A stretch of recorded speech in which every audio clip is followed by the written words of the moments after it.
Hello YouTube, how's everyone doing? It's the Professional here. So today I got a different kind of video for you guys. Today I got a video of me reacting to my 2019 visit to Volition and the Saints Row We Never Got Part 1 from Mr. Saints Godzilla 21. The Mr. Saints Godzilla 21 is a friend of mine, and he's also a really good Saints Row channel. I would check him out. He does a few videos on other games, but he does mostly Saints Row content. So especially if you like the Saints Row series, make sure you go over to his channel and subscribe to him and check out his channel. So, the backstory behind this, and I also want to thank Mr. Saints Godzilla for letting me react to this video. A lot of you guys have asked for my thoughts on this video.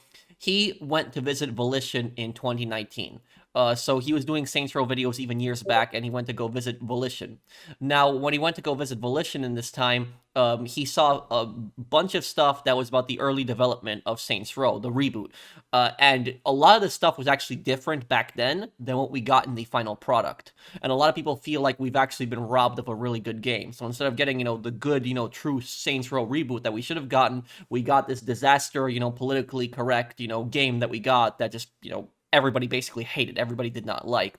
So we're going to be reacting to this video. I'm going to be giving my thoughts as we go through it. And again, make sure to check out his channel, guys. He's a great channel, but let's start watching this.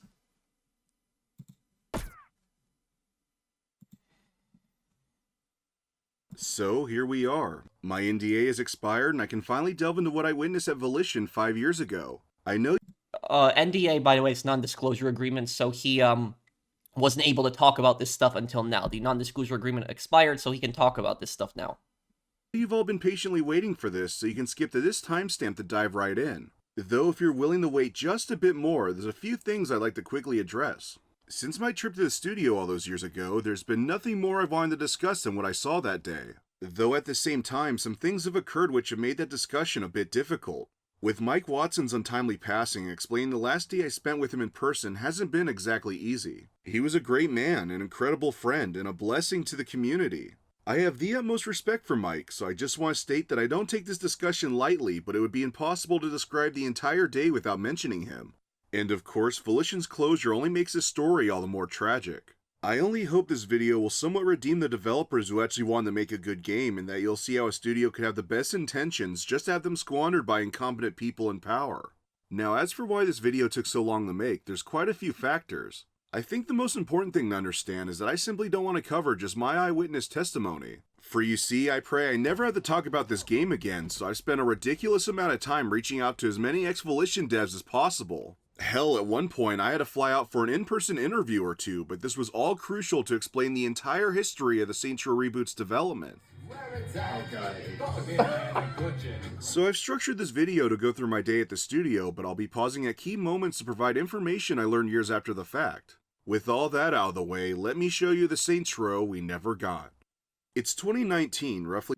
A little backstory also on me if you're new to watching my video. I'm a channel, I do a lot of different games, but I'm a very big Saints Row fan, so I know a lot of people are asking me, what am I wearing here? This is actually my boss's cosplay, so when I was playing Saints Row 2, this is what I wore for the boss. So Saints Row 2 for me is the ultimate, open world game. It is the, ultimate best game I've ever played. I do really believe that. I think Saints Row 2 is the best game that I've ever played. I even like it more than GTA 4. This doesn't mean that I hate GTA. I think they're great, amazing games, but Saints Row 2 has always been my favorite game. Maybe I'll do a video talking about why Saints Row 2 was my favorite game one day, but I just wanted to tell you guys I'm a very big Saints Row fan, and so for me, it just hurts me so much what happened with the Saints Row reboot and how, Volition just became very narcissistic, arrogant, ruined the game, and, we were robbed of that. And Mr. Saints Godzilla is also talking about that. He's very much into a lot of the older games, and it's just hurts both of us also to see, exactly what Saints Row has come to. So, as you know, Volition got shut down in, September of 2023 or August of 2023, and so they were shut down by the Embracer Group. Now, this is after, the disaster with the Saints Row reboot. It cost, over $100 million to make, and they barely got a return on their investment. I think they even lost a ton of money. But let's continue here. Let's see, why did this project just change so much? 2 years after the commercial failure that's Volition's last title, Agents of Mayhem. The Saints Row community is in deep speculation over the studio's future and what their next project could possibly be. Although it was safe to assume the next game would tie into the Saints Row brand in one way or another. A new IP would be far too risky, and Volition didn't have access to their older franchises like Red Faction until THQ Nordic Really purchased good Koch game. Media in 2018. This is when I reached out to Volition's community developer Mike Watson to see if I could set up a time to visit the studio. See, every couple years I make my way out to Chicago for an event called G-Fest, an annual Godzilla convention. Since it's only a few hours drive from Volition's studio in Champaign, it's my only opportunity to go. Mike agreed to let me come down and even set a day aside just so he could show off their next project. This would be my second time visiting the company, the first being in 2016. That trip was more or less to get a full tour of their offices and to meet key people in every department. This time, however, Mike wanted to give me as much hands-on time with their new game as possible. A few months later, it's July 15th, 9 a.m., the big day. I drove down from Chicago and met with Mike outside the studio. We catch up for a bit, but he didn't want to waste any time. So I'm quickly escorted upstairs through their lobby and into a meeting room.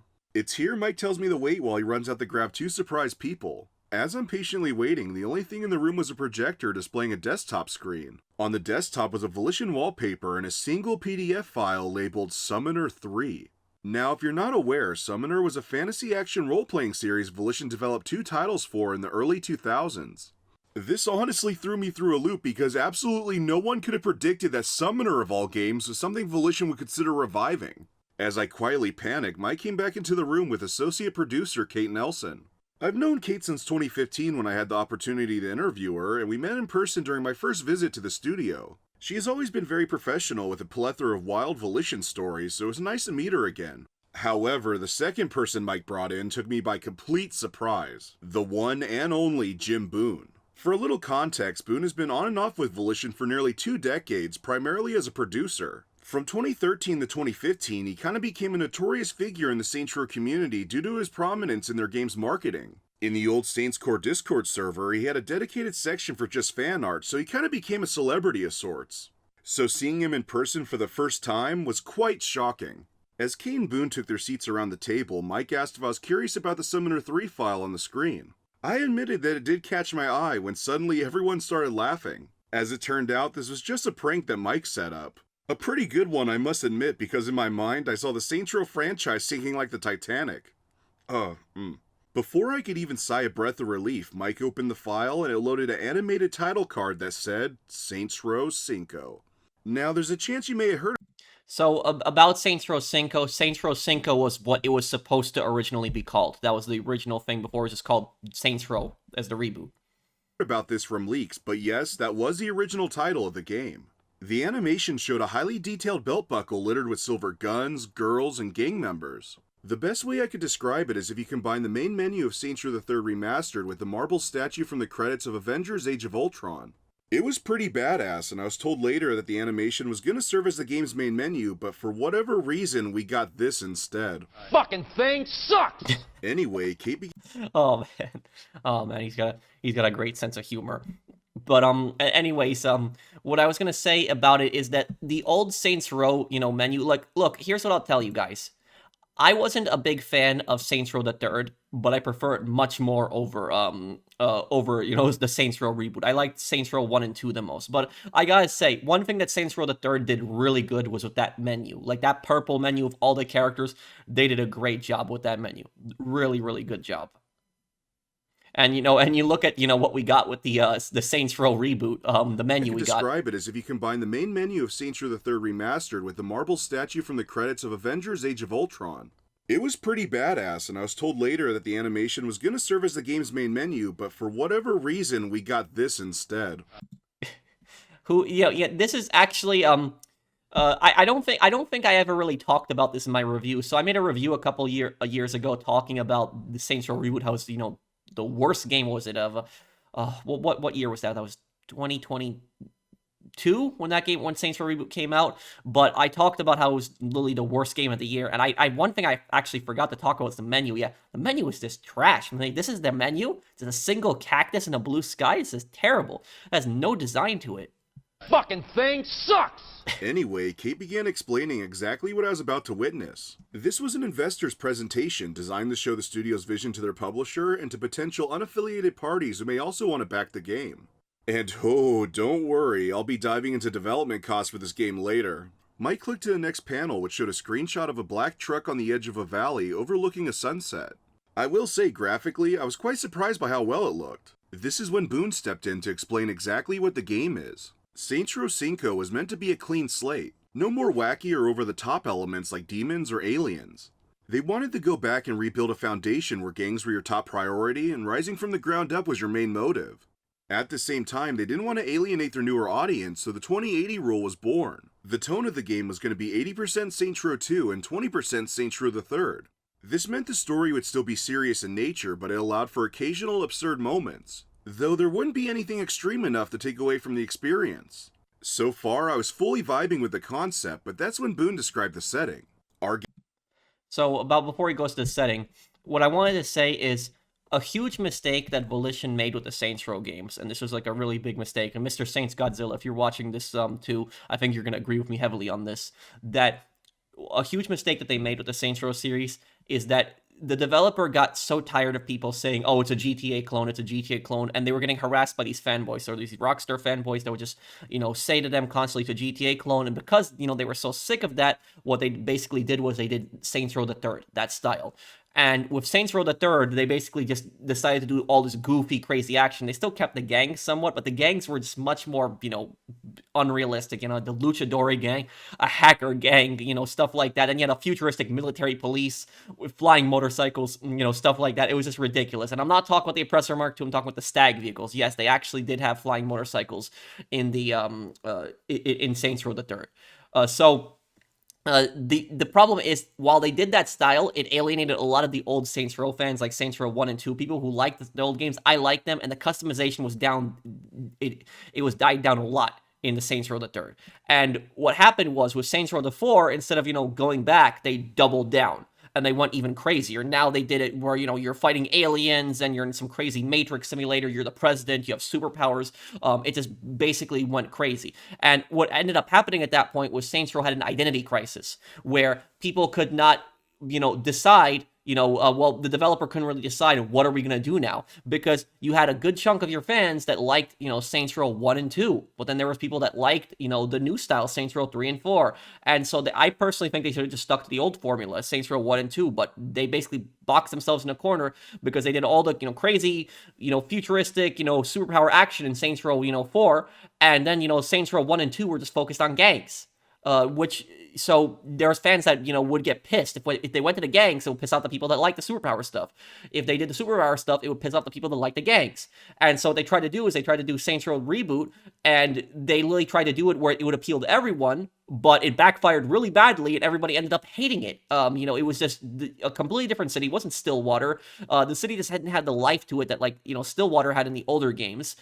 Story was bad. There was this political correctness. The game was full of glitches.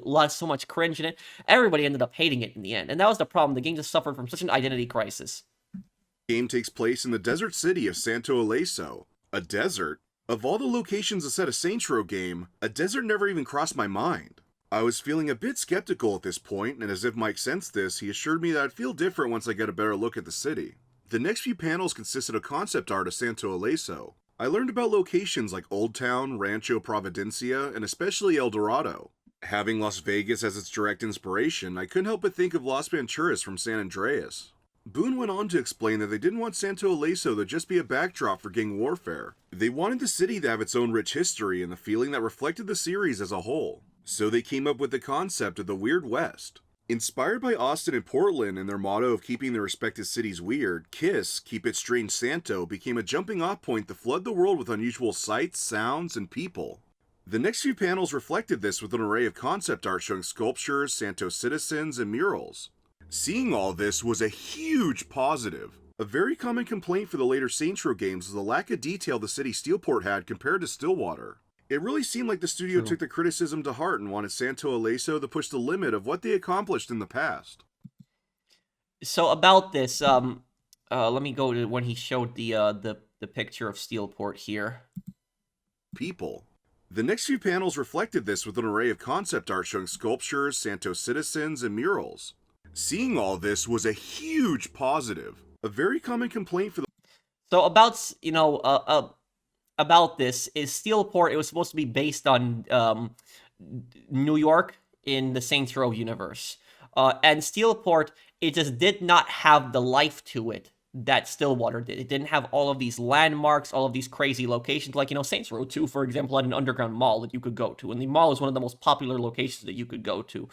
Think about that, for example. And it had the district of Saints Row. Very iconic area. But in Steelport, it was just, big, tall skyscrapers, and then they just added a few suburbs. It's just... It's never clicked for me. I always liked Stillwater the most, and so that city just felt really dull for me. The later Saints Row games was the lack of detail the city Steelport had compared to Stillwater. It really seemed like the studio took the criticism to heart and wanted Santo Illeso to push the limit of what they accomplished in the past. Boone then explained that the studio had spent the last 2 years rebuilding their Agents of Mayhem engine to run features Saints Row fans would expect, such as customization, co-op, and activities. By the time the engine was finished, it was roughly 80% rebuilt from the ground up. I'll have more to say about the engine once we get further along. Anyway, this is when things got real. Kate Nelson pulled out a wireless Xbox controller and Mike loaded up a program on the computer. Boone explained that what I was about to see is a vertical slice of the game. A vertical slice, for those who are unaware, is a fully functioning but small section of a video game made early in development to demonstrate how the full experience will come across. That's probably an oversimplification, but just know a vertical slice is vital for studios and their publisher to see what they're capable of achieving. As the game was loading, Boone went into detail of how this was their most sophisticated vertical slice to date. Instead of the art, narrative, and development teams working separately before merging their works like previous vertical slices, this time every team worked holistically to develop something that could be carried over into the full game. Now, I'm not a game developer, but something about Boone's explanation didn't sit well with me. Compared to their previous vertical slices, what was described seemed counterintuitive to what the studio's been refining over the last decade. In an odd way, it kinda just sounded like they bypassed the vertical slice phase and just started work on the full game. Before I could think about it further, the game finally loaded. Build a website you love with Wix. For your words? It started on a black screen. All you can hear is shovels digging and 2 muffled voices in the distance. A lower third text appears saying Volition Presents as the scene opens to a cutscene of a van in the desert. We then see 2 gang members with shovels unearthing a hole with presumably the boss beaten unconscious on the ground. They finish digging and drag the boss over to bury the player alive. Okay, from everything I've seen so far, this was the moment I knew I was on board with the game. Starting with the reversal of one of the most iconic moments from Saints Row 2, you son of a bitch, I'm in. I mean, they completely blew this in the final game, but we'll talk about that later.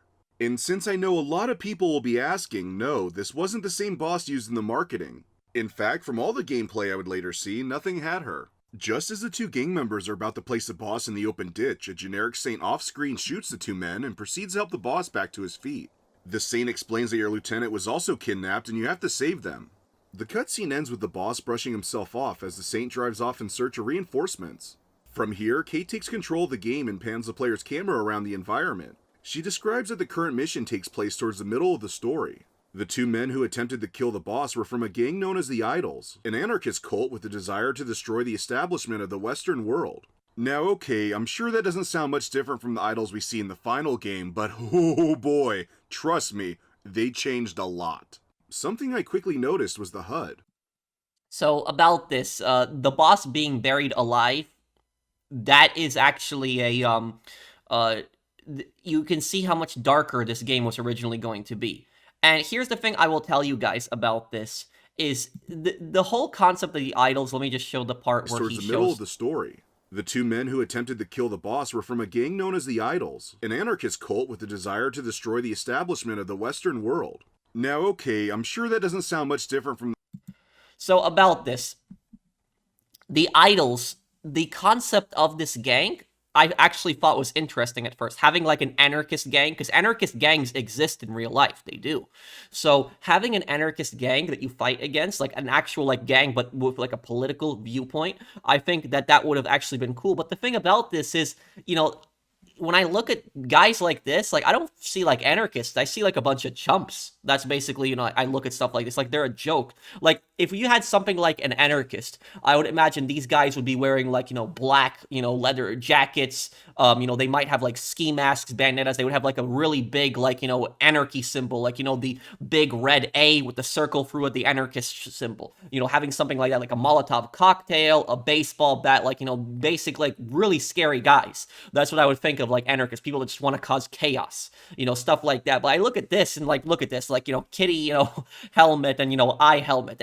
And these guys, I remember the leadership of the idols was the Collective. That's what they were, the Collective, which the thing is, the idols in Saints Row the Reboot were not even anarchists. You know what they were? They were anarcho-communists. And yes, that is a real thing. It's basically anarcho-communist. What that basically is, it's somebody who does not believe in government, but then also at the same time thinks that the economy should be structured very communal, like a communist system, where there is no, no classes and stuff like that. And that is essentially what this is. But anarcho-communism is just stupid because it literally contradicts itself, where communism is, max government, as, the government controls everything. There's no private property. And anarchy is where there's no government whatsoever. So literally, they contradict each other. You should have had an actual, like, anarchist group, like people that just basically wanted to cause chaos, not this anarcho, communist stuff, like some pretty scary guys. That's what I say. So they could have done an anarchist group very well, but there's the way that they did it, it was just a disaster. Like I said, these guys were a joke, and Kevin was a member of the idols, and you can just see what of a joke Kevin was.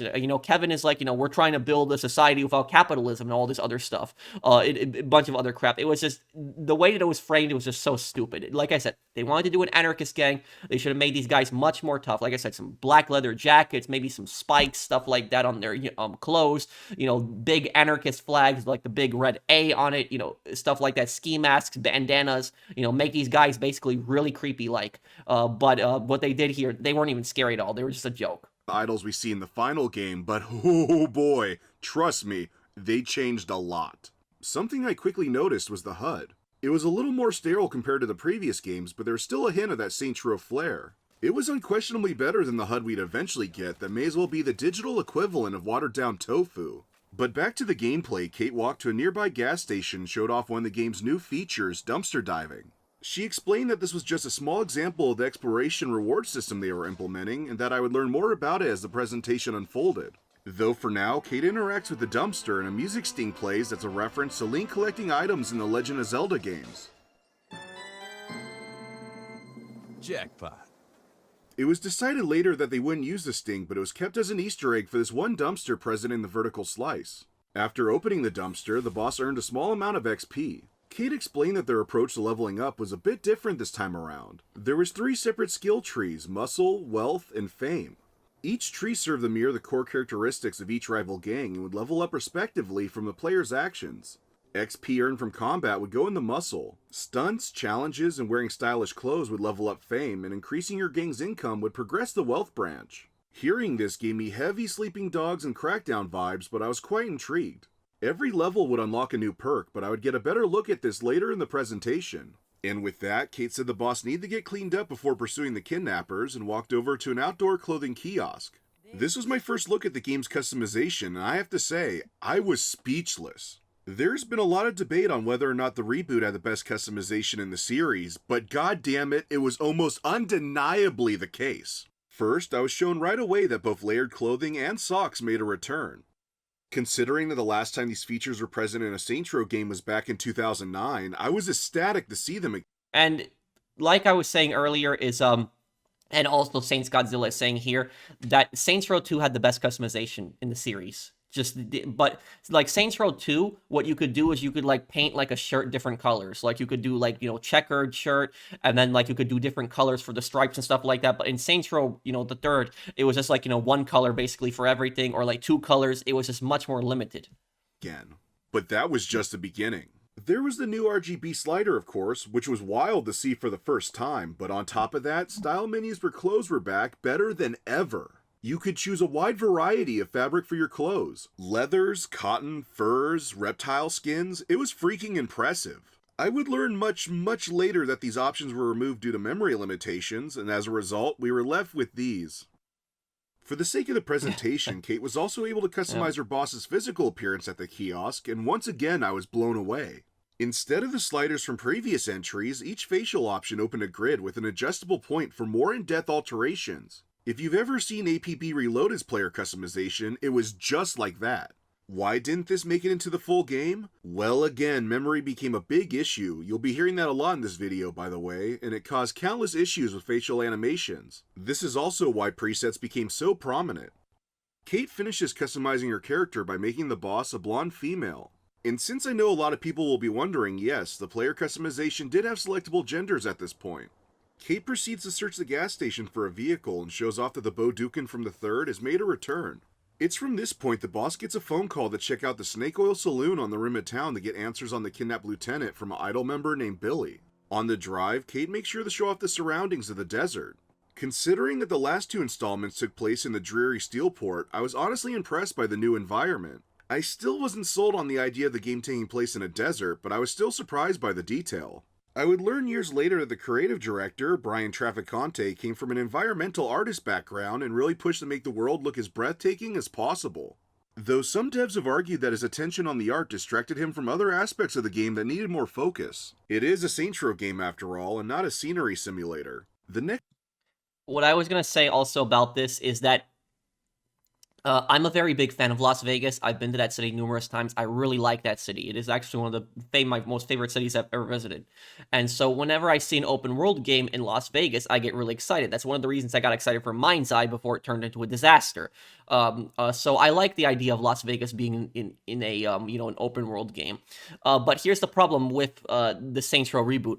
The Saints Row reboot had this huge desert and almost nothing to do in the desert. Like, I know they had that prison complex place and, like, the ghost towns, but there was really nothing to do. Maybe, like, a few stores here and there, barely any activities, barely anything to do in the desert. The desert just felt so dead. Like, you had a countryside that was just so empty. It was just so void, if anything. These events that occur in the presentation may seem familiar to those who have played the Kevin Rescue mission. This was, in fact, reworked to what's seen in the final game, but there's still some major differences. Kate briefly shows off the Welcome to Santo Illeso sign before walking into the saloon where a cutscene plays. It's the same cutscene seen in the full release, but instead of the boss saying, "Where the fuck is Kevin?" they instead say, "Where the fuck is Pierce?" That's right, at this point in the game's development, the original Saints were in the reboot. I'll be delving more into that in a bit. You can believe that. Also, I should quickly mention that all the voice acting up to this point was temp audio. None of the voice actors for the boss were hired for the game yet. After the cutscene, the mission plays out quite similar to the final, where the boss slams an idol into a jukebox and an all-out brawl engulfs the bar. The melee combat, on the other hand, was fairly different. The best way to describe it is that it was a hodgepodge of the previous game's mechanics. It had the third's aimless swinging, but also had Saints Row 2's system, where 2 consecutive hits resulted in the third being a takedown. So I wasn't... That's what I loved about the Saints Row combat, is that you could do those big moves, and you could also do the heavy attacks and the light attacks.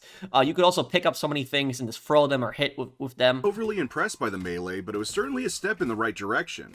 So why did it come out like crap in the final product? I'll explain that a bit later. Once Kate finished the brawl, another cutscene loaded, showing one of Billy's underlings running outside before panning to an idol specialist jumping down from atop a train cart.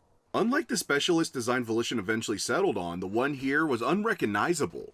They were shirtless, wearing a Deadmau5-esque neon-lit dome for a helmet, and carrying an electric selfie stick sledgehammer. Yeah, not gonna lie, I was given Instant Decker and Watch Dogs default PTSD seeing this. I only prayed that the other 2 gangs held up that 2080 rule. Once the cutscene ended, more idol members arrived and a firefight broke out, showing the first real look at the gunplay. Kate immediately took one of the idols as a human shield. Yes, that feature was going to be in the game. I learned much later that Deep Silver felt it was too violent, so it was removed. What? So yeah, thanks Deep... Oh my god, oh my god, this is why publishers are just so stupid. They should not be...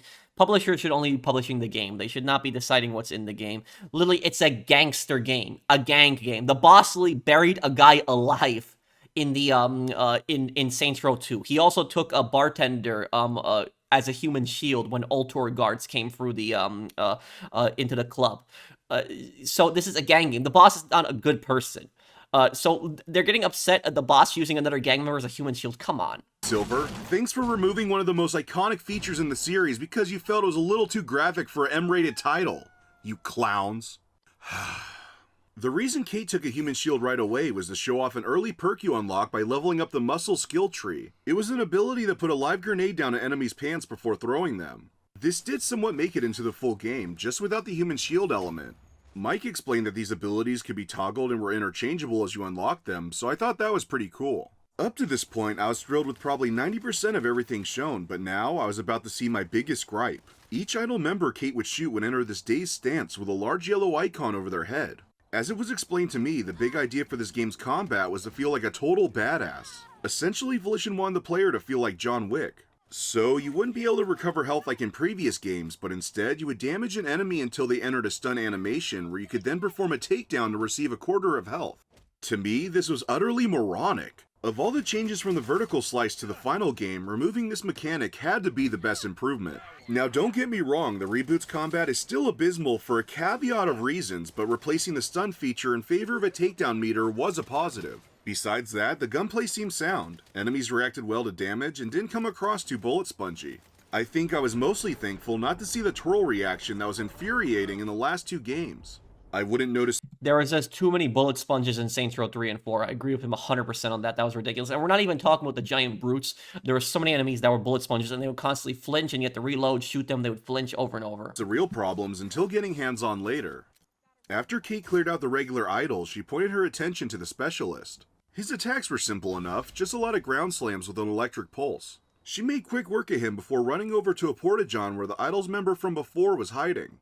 The screen transitions to a cutscene of the boss yelling at the idol member to get out, and when they refuse, the boss proceeds to hook the porta potty up to a car with the tether. Mike explained that the tether was a new mechanic in which cars and aircrafts could use a steel cable to pull large objects at will. I'm not gonna lie, I was ecstatic to see this. Sure, Grand Theft Auto dabbled with the concept, but the only games I can think of that really went all in were Just Cause and Mercenaries 2. The very thought of a Saints Row game having this feature had my mind racing, especially considering all the possibilities in co-op. The next segment of the presentation plays out essentially to what's in the full game, with the boss interrogating the idol member by driving the porta potty through the gang's encampment. Eventually, the idol member tells the boss that Billy's in a hot air balloon out in the desert. Hot air balloons, I hear you ask? Yeah, they were gonna be a big element of the open world, which sounded pretty cool. I tried to find out why they were removed, but sadly, I never got a solid answer.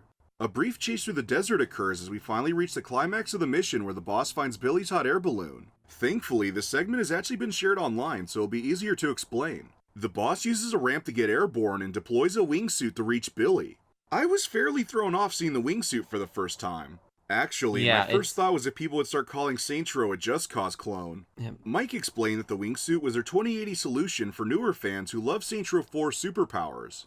I mean, it seemed like the most logical compromise, but I don't know. Can't beat a solid parachute in my opinion. Yeah, so look, they should not have anything like that in the game. Only parachutes. Parachutes were in Saints Row 2, and those made sense, but not having something like that, like the wingsuit, that's just ridiculous. So, the boss glides Billy's hot air balloon and a complex QuickTime event commences. Volition initially planned to have a considerable amount of QTEs in the game, but apparently it got so ridiculous at one point that they toned it down to just 5 in the release game. Anyway, the boss struggles with Billy during the QTE, ending with the hot air balloon on the verge of combusting just as the player escapes Billy's grasp. The screen fades to white and the mission essentially ends. It's explained to me that the full mission would have a section where Pierce is rescued, but for the sake of the presentation, it jumps ahead to the boss in a truck and a rescued Pierce outside the New Saints Church. As for Pierce's design, I unfortunately didn't get the best look since he was standing a distance away from the boss, though it appeared to be an updated look of his design from the third. When I asked around years later, I was told it was most likely his model from Saints Row 4, but updated for the new engine. Anyhow, Kate explains this final portion of the mission was designed specifically for the presentation to show off a new feature. Pierce thanks the boss for saving them, and I know what you're wondering. No, he didn't have a temp voice in place, it was the one and only Arif S. Kinchin. He would be one of the very few voice actors to nearly complete all their voice lines before the old Saints were cut from the story. However, I was told much later that Volition still wanted him to be a part of the game. He was nearly a DJ at one point, then a building manager, an idols boss, though unfortunately the timing never worked out. There is a chance he voiced a random pedestrian, but I couldn't... Yeah, so you see, I much more rather would have Pierce or any in the Saints Row reboot than have any of the other, Saints. Eli, Kevin, Nina. I'd much rather Pierce. Pierce was an awesome character. So I don't know what they were thinking. Confirm this. At the very least, some of his original voice lines could still be found in the game's files, like this radio ad found by Mega Freeman. What up, Santo Illeso? This is Pierce Washington coming to you with an announcement of a lifetime. Planet Saints has opened its first branch in your historic city. So show us some high-key love and come get your wardrobe turned with us. We've got the threads that'll give you that snatch look you've been dreaming of. Hashtag Saints Love, hashtag Hot AF, hashtag Workin' Hunty, hashtag Yes Bitch, hashtag FOMO, hashtag Saints Row Bitches. You were hacked. You're telling me it's real? Someone's been watching and listening through you. We need to use you to find... Anyway, Pierce thanks the boss, then explains it's time to take real control of the city. He requests for the player to pull out their phone to access an app. This was the first appearance of the phone's UI, and I have to say, it was a stark difference compared to what's in the final. It had an unmistakable resemblance to the phone in Watch Dogs 2 to the point that I seriously considered they copied it. There were also additional apps that took up enough space to fill 2 screen pages. I asked about these later and learned most were temp icons for cut features like a selfie mode. Unlike the selfie mode that was added later to the game, this one would have been more traditional with the boss physically holding the phone to take pictures. There was another app that was a store page, but I'll get back to that one. Though the one difference in the phone's UI that still pisses me off is the fact the screen displayed the time of day. This isn't in the final game. I mean, it made sense to remove it from the third since the time of day was set, but now you have a damn day and night cycle. Don't you think that's an important detail for the player to see? It was right there! And don't tell me it would have muddled up the UI or some bullshit. If you look at the model of the phone in the open world, it has the fucking time! Look at it! What the fuck?! Okay, sorry, I just had to get that out of my system. So Kate pulls out the player's phone and opens an app to a new gameplay mechanic known as Criminal Ventures. In the final game, we know the Criminal Ventures more or less became a replacement for activities, but originally, they're gonna be something far more ambitious. As Mike explained it, the Ventures served as a customization option for the city itself. For every district taken from a rival gang, you could place a business in the newly acquired territory that would offer unique missions and income. However, these businesses would range from over-the-top to more grounded illegal endeavors, giving the player full control of the tone of their own gameplay experience. After hearing this, I thought it was simply genius. It would appease both old and new school fans by allowing them to mold the game based off what they love from the series. I would eventually see all the criminal ventures they had planned, but the first 2 examples I was given was the Brighter Future Waste Disposal and Planet Saints. Unlike the Brighter Future we got in the final game where you would collect waste trucks and take them to the disposal plant, here you would take the trucks from the facility and dump the radioactive material in various locations around the map. Occasionally, police and environmentalists would attempt to stop you, upping the risk of the barrels being damaged. Why was this changed to a grueling drive through the entire city without any obstacles? I have no idea. As for Planet Saints, the venture was formerly going to serve as both a store and the Saints Tower. The idea was that you could place multiple Planet Saints around the map to resupply your weapons, take an aircraft, or wingsuit from the top. Kate also emphasized that each criminal venture offered unique rewards. Planet Saints was going to be a security style for the gang. Though an element of the ventures that really intrigued me was that each business would have a direct effect on the district it was placed in. The waste plant, for example, pedestrians that spawned around it would be mutants. I'm talking extra limbs, grotesque blemishes, and enlarged features. The inspiration came from the riffs in Saints Row 4. I thought the idea was hilarious, so you can imagine my surprise when in the full release, we got this. Must destroy mankind. Ooh, lunchtime. The zombies I thought were an interesting part. For example, in Saints Row the Third, I know we're not exactly talking mutants, but the zombies were caused by what the radioactive barrels that were spread in Saints Row the Third. So the zombies in Saints Row the Third, an okay part, but I would not, and this is one part I think I might disagree a little bit here. If they had like the radioactive thing, I much rather would have liked to see the characters be like sick, like very sick, like the NPCs around it, than have like them growing extra arms and stuff like that. There is a reason this was heavily downgraded, but it has to do with one last feature that would have tied into the criminal ventures, simply known as proclamations. Originally a cut concept from Agents of Mayhem, proclamations allowed the player to declare a new law in any Saints-controlled district. These would have ranged from allowing pedestrians to streak freely, wearing furry costumes, to pimps and hoes roaming a district unopposed. Though my personal favorite was going to be Wild West standoffs. If you angered a pedestrian, they could challenge you to a pistol duel. This would play out with a QuickTime event where you had to shoot the pedestrian first or die instantly.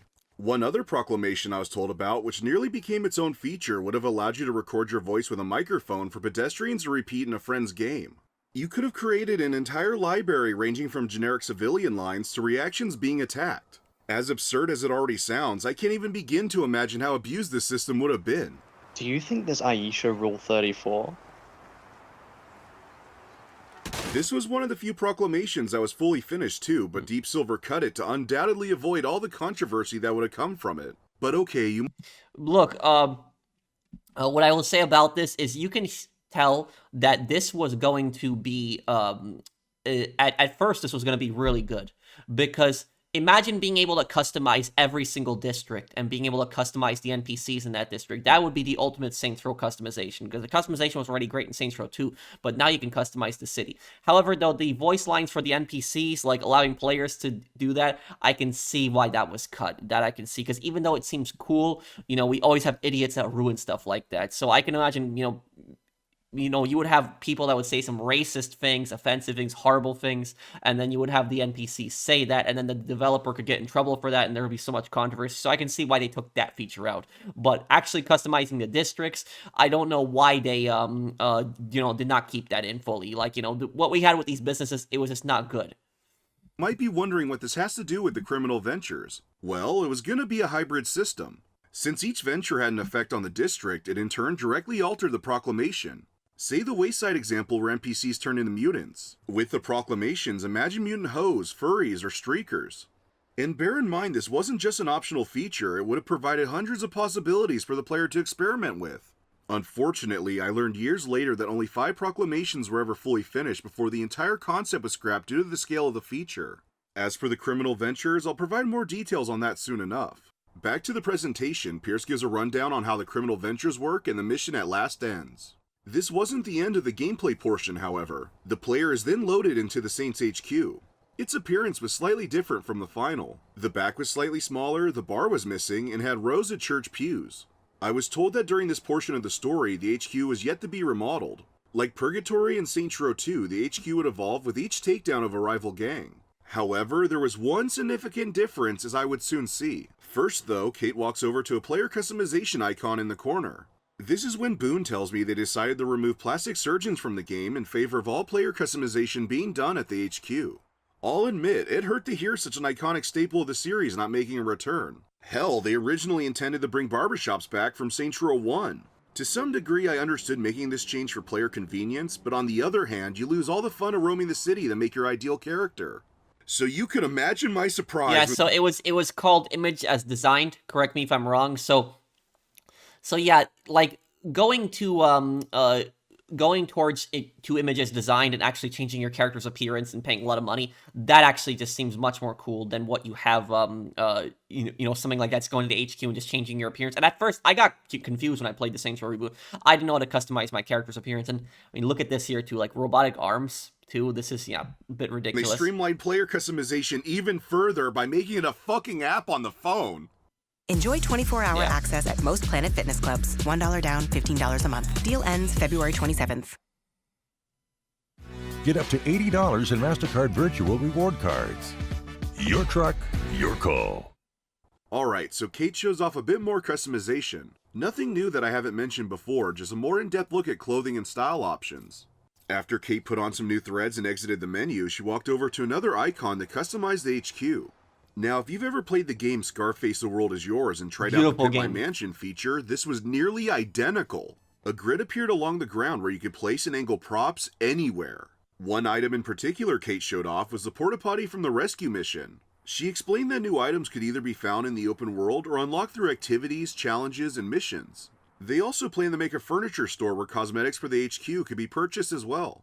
That store app I mentioned earlier would have also served as a way to buy props. This is when I asked if the same level of customization would be available for cribs as well, and I was told, yes. I couldn't put into words how I felt in this moment. Crib customization has been one of the most fan-requested features to return, and not only did they listen, it was coming back with a force no one could have even dreamed of.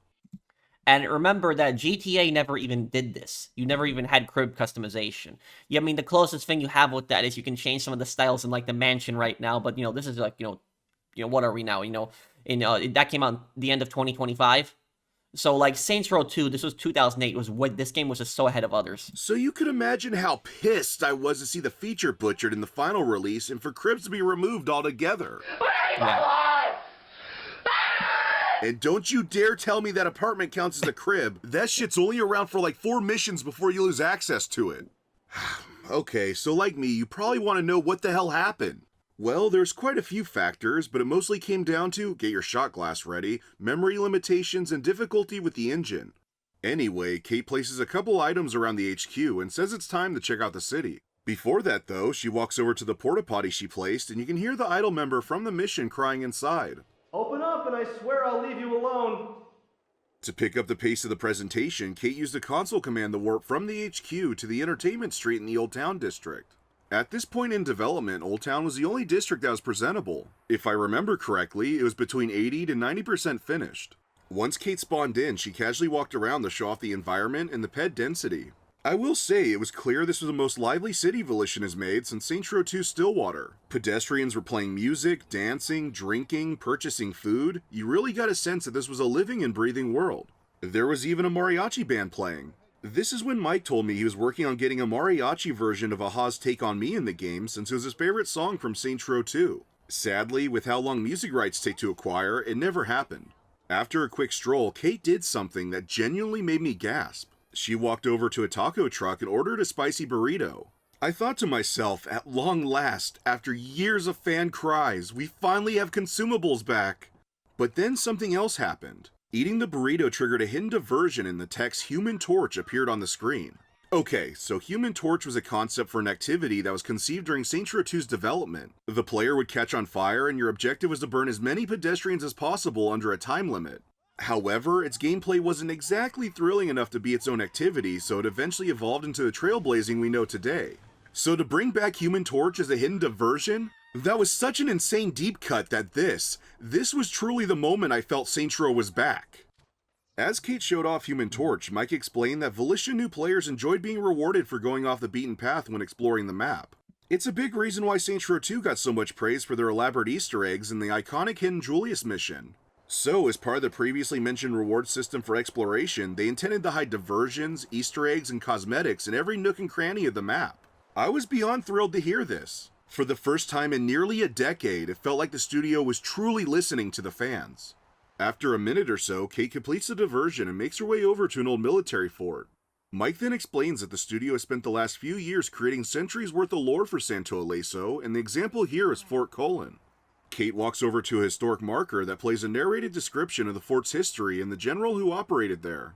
It's explained to me that these markers tie directly into their philosophy for rewarding exploration. By carefully listening to each marker at these historic sites, the player can use that newly obtained knowledge to find hidden goods. As Kate walks to each marker, they tell a story of the general finding gold and hiding it prior to dying in battle. However, there's one clue that describes exposed bricks on the fortress that may have been caused by the attack. Kate proceeds to walk over to the wall of the exposed brick and fires a rocket at it, revealing the hidden gold within. The gold is then unlocked as a new HQ cosmetic. Honestly, I thought this was amazing. The fact players would have only stumbled upon these rewards by freely roaming with no incentive would have vastly increased the game's replayability and strengthened the world's charm. It almost seemed too good to be true, which it would eventually be the case. It was told to me sometime after the game's launch that publishers hate when development time is spent on features a majority of players would never see. So, these historic sites were turned into the hidden history side objective you see in the final game, completely killing its allure and turning the whole concept into a tedious scavenger hunt. Hell, not even listening to the markers would lead to hidden treasures anymore. The gold from Fort Colon? Yeah, that just became an Easter egg unrelated to the location's history. So if you're not gonna this is one thing I hate about collectibles in games. I hate collectibles when they have no rewards. When like a game makes you get collectibles for a trophy, or an achievement, but it offers you no actual rewards. I hate that so much. That's like one of the most ridiculous things. Like when we complete a bunch of collectibles, we expect some kind of reward in the game. We expect to get something. On a side note, the narrator for the markers was only temp at this time, and Mike was curious if I'd be willing to lend my voice for all the historic sites. I immediately agreed and hopped into their audio booth right then and there. I'm kidding, by the way. But there's a lot of people who believe I really am the narrator. Even before the game's release, an insider told Flippy that it was me, so I don't know if my mannerisms were an inspiration or what, but I just want to set the record straight that I am not the narrator. I'm not. Stop it. Did you know? Anyway, with all that, the gameplay showcase was finally over. Though there was one final goodie to top off the presentation, which was a minute-long internal trailer. It mostly consisted of combat and car chases, but it did show a mission that would have taken place around the beginning of Act 2. This would have been a wingsuit race that took place over a Hoover-inspired dam. In the footage, the player bounced off the top of hot air balloons to gain altitude and flew through burning rings for a speed boost. It really gave off sky-blazing vibes from Saints Row III's Murder Brawl DLC, except the pace was much faster. By the way, the mission was fully finished and playable, but a higher-up decided to cut it for some godforsaken reason, and the dam was significantly downgraded. The trailer ends with a shot of the boss flying over the dam as explosions and fireworks go off all around them. Though, after fading to black, there was one last quick scene of a furry dressed as a coyote chasing another furry dressed as a roadrunner. A little nod to the Looney Tunes cartoon Wile E. Coyote and the Roadrunner. And yeah, with the presentation over, everyone was curious to know my thoughts. I know we've been jumping back and forth quite a bit between what was cut or changed, but bear in mind, the entire presentation was roughly 40 minutes long. There was so much info to process that all I could really say is that the game looked amazing, and it seemed like they really attempted to check off nearly every fan request for the last 8 years. Boone agreed and went in depth on their goals to appease all corners of the fandom. He then gave an example of weapon concepts and judging if they fit into the 2080 rule. One was a reference to the Lazarus gun from Mike Watson's Gentleman of the Row mod for Saints Row 2. When firing the weapon at an enemy, they'd be stricken down by a lightning bolt from the gods. For Saints Row Cinco, instead of a lightning bolt, a large cloud would form over the selected target and God's foot would come down and crush them. Quite the wild idea, but obviously it was far too ridiculous to fit Cinco's tone. Another such idea was a new version of the Penetrator. This was actually an idea from Saints Row modder F13 who casually mentioned the concept to Mike, and he liked it enough for it to be designed and tested. Unlike the Penetrator you're likely familiar with, this one would start flaccid, but with each kill, it would become more, erect. Once it was fully aroused, fireballs would be launched from the tip. Another humorous idea, but again, it was just too much. One final example that almost made it into the game but was deemed too graphic was a portable wood chipper. The weapon would suck up nearby NPCs and launch their shredded flesh out the back. Frankly, I loved this concept and suggested they reconsider cutting it. Before I could be asked anything else, I happened to mention that I was surprised to see Arif doing voice work so early for something like the vertical slice. There was a brief pause where everyone looked at each other, then I was told it was a recent decision to cut the old Saints from the game in favor of a new cast. So Saints Row Cinco was gonna be a full reboot. Honestly, I didn't know what to feel hearing this. On one hand, the old Saints story was told. Sure, the story fell off a goddamn ledge, but it was told nonetheless. I've personally never been on board with reboots where it's simply the same cast with just a slightly altered story. Though if this game was say a retcon of a previous title, absolutely keep that in mind by the way, then there'd be no question to keep the old crew. On the other hand, would the game really be Saints Row without the likes of Shandy, Gat, and Pierce? Well, it turns out, yes. Yes, it wouldn't be Saints Row at all. If I had known that these were the characters that were going to replace the old cast, I would have jumped over that table and throttled Boone till I was dragged out of the studio, kicking and screaming. At the time, though, there was one aspect that had me especially conflicted about losing the old cast, but to explain that, we need to jump back a year. Just to be clear for a second, Mike Watson was someone who took the studio's secrecy with the utmost importance. He would never tell a soul outside Volition his work if it meant the slightest chance the company could be compromised. Even after my visit and being under an NDA, Mike refused to discuss the game in any real detail in case my account was hacked and our DMs leaked. So just know that Mike took the most care of anyone I know not to share any sensitive information. Well, that is except one time. In May of 2018, Mike got assigned to something big. Something so big that he couldn't help but tell me, "Keep this on the down low, but I'm designing a mission for our new game." I'm the perfect guy to do it, considering it's something that desperately needs to be resolved. Even though he kept things fairly vague, anyone who knew Mike knew exactly what he was talking about. Dex. Hand off your taxes to an expert in your neighborhood. Now, your TurboTax expert can... Dex has been one of the biggest unresolved plot lines in the entire series, and Mike wanted more than anything to finally conclude it. He first tried back in 2014 during Gat Outta Hell's development after convincing Steve Jarros that the character needed a resolution. However, he was mortified to see Dex treated as nothing more than a lazily put together Hitman diversion. So this was finally his moment to give the fans the real closure they always wanted. Mike confirmed all this with me later that day, but I'll get more into the story later. Getting back on track, Kate and Boone had a lot more questions for me, but Mike suggested we go out to lunch first, so I had some time to digest everything I've seen so far.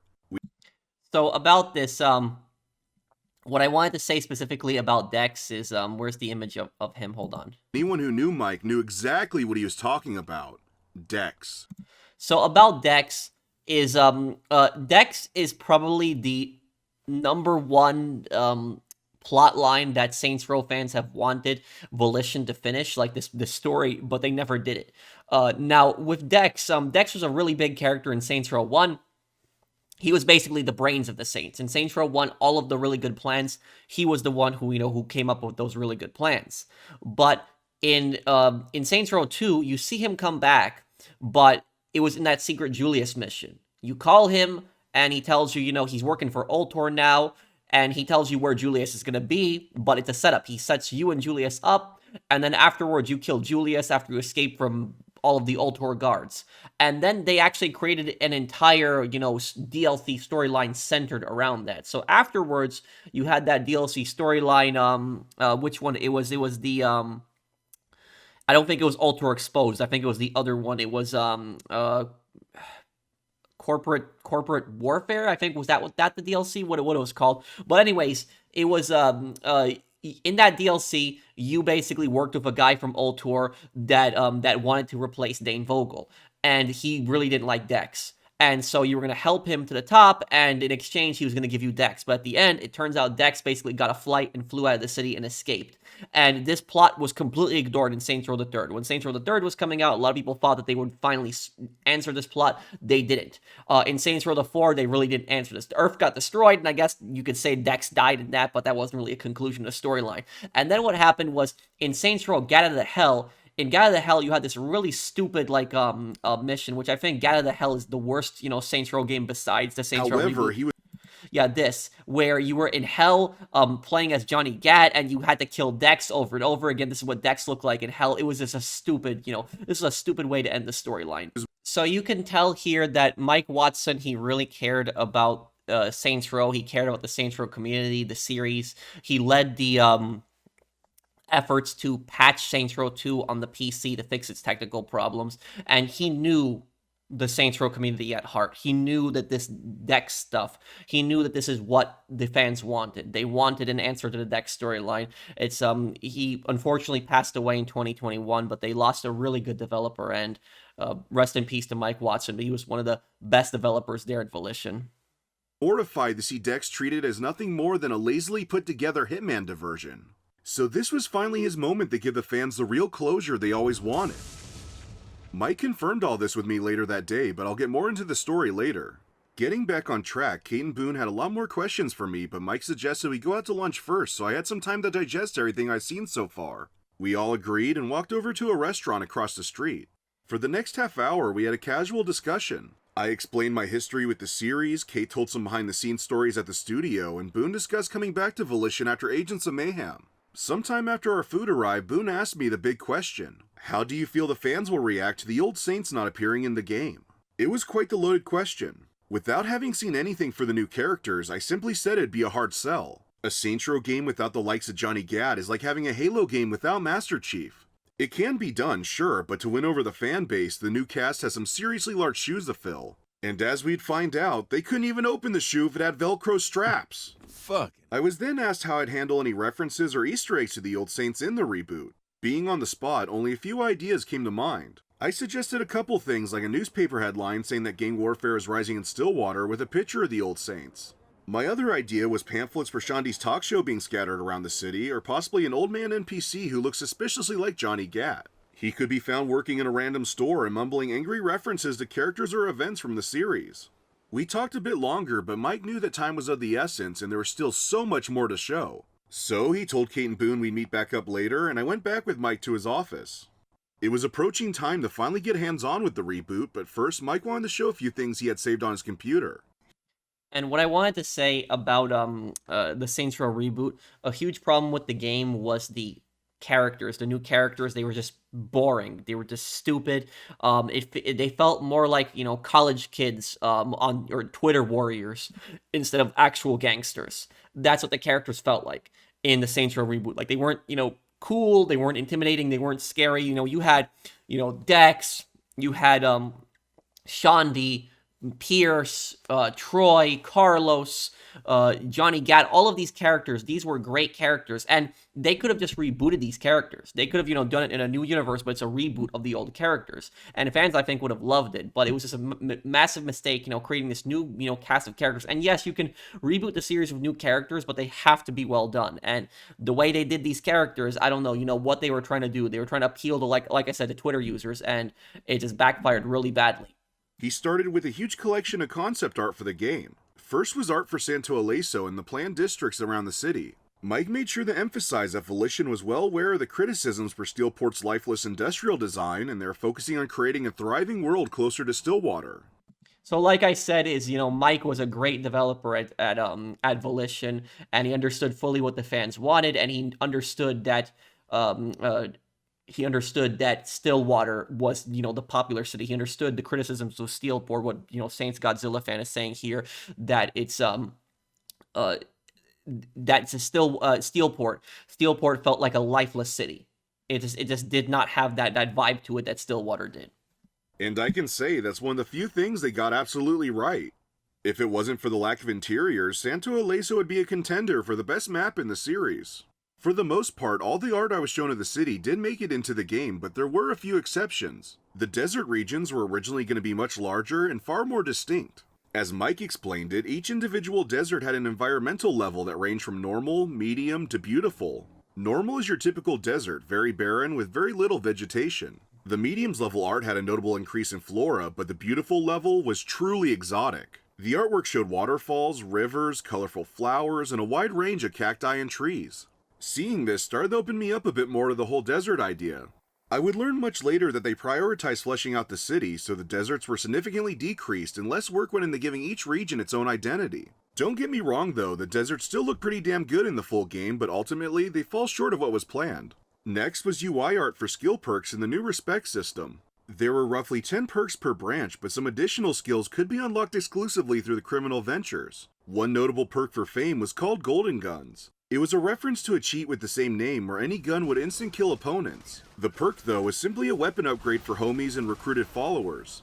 I also noticed that one final skill perk in the money branch was a face of Genki. I unfortunately never found out what this ability had. The only other perk I was told about was a boost for the Wingsuit. It would have been unlocked through completing a diversion called Kaijuice. Yes, Kaijuice was eventually turned into a side hustle for the Heist and Hazardous expansion, but initially it was going to be a diversion that would be unlocked through the Planet Saints venture.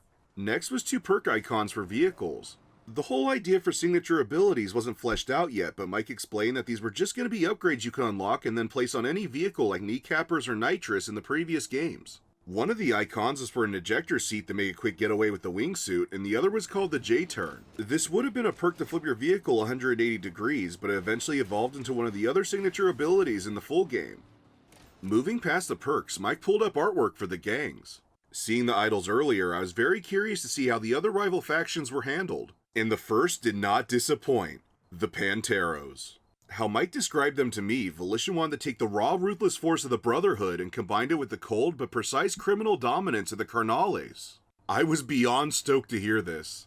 The art didn't disappoint either. I saw absolute units covered in tribal and scarified tattoos, wrapped in chains, and wielding an assortment of melee-based weapons. There was also some art of their vehicles, the Scorpio factory hideout, and the forge.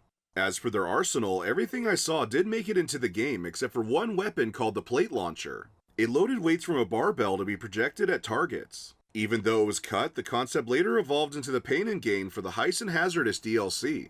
From all the Pantero art up to this point, there's one thing that stood out in retrospect. Among the concept art of the Panteros members was Nina. Mike didn't mention anything about her when presenting all this to me, so I can only guess that her art was originally made for a generic female member of the gang before it was recycled for Nina's base design later on. I attempted to get confirmation on this, but no one with insight on the matter was able to tell me.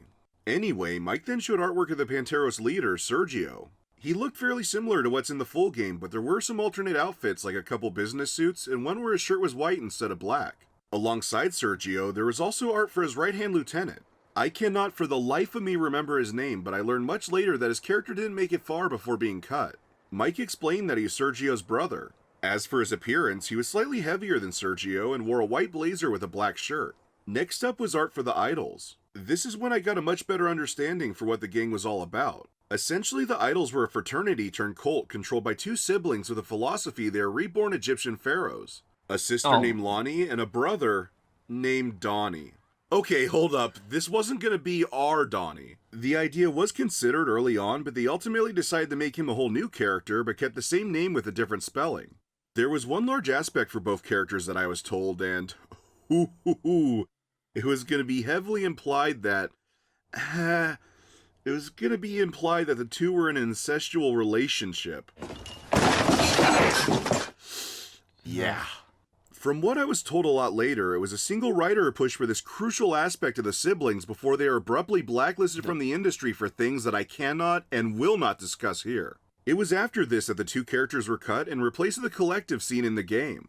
As weird as it would have been, I still would have preferred Donnie and Lonnie over the 6 idol collective leaders. Like, you feel nothing taking these guys out. Hell, I bet you can't even name a single one of them. Yeah, but what I will say is I don't prefer either one. I prefer it if you have like an actual anarchist gang, like I was saying. And the concept of the Panteros at first, that looks cool. Like, you know, what they were showing with the Panteros, you know, their early designs. But where is it? Right here. Hang on here. Brotherhood and combined it with the cold but proceeded to see how the other rival factions were handled. And the first did not disappoint. The Panteros. So this is the early art of the Panteros, and they actually look a lot cooler in this than, you know, the final product. But, you know, making them ruthless like the Carnales were just scary in Saints Row 1.